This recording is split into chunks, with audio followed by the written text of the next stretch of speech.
At family gathering, my husband ordered my mother to cook, then my billionaire brother stepped in with.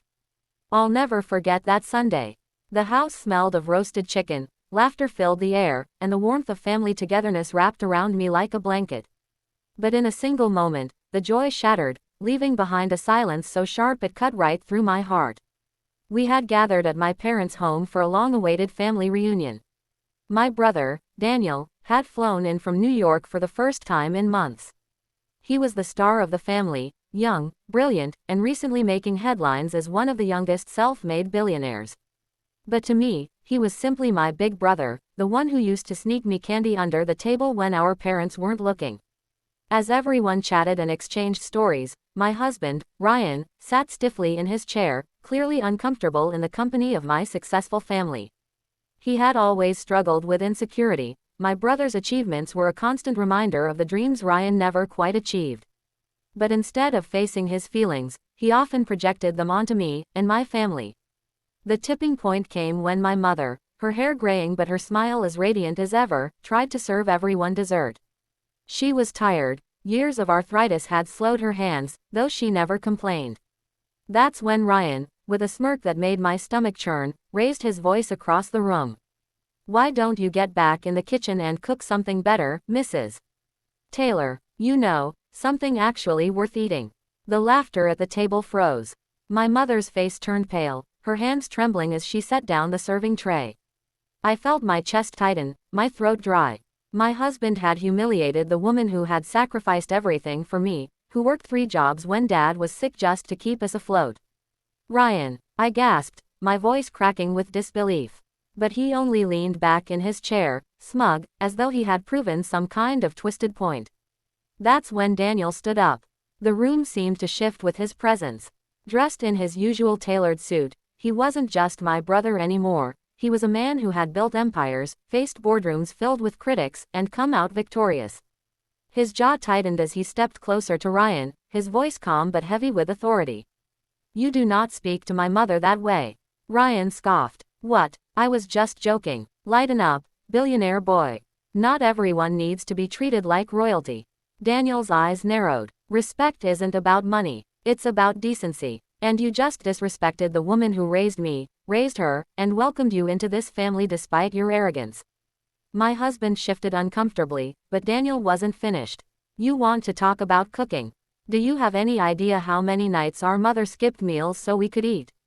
How many mornings she went to work with an empty stomach so we had books for school? And here you are, belittling her in her own home." Silence filled the room again, this time with weight, with shame. Tears pricked at my eyes as I watched my brother defend our mother with a fierceness that made me proud beyond words. Daniel then turned to my mother, his expression softening.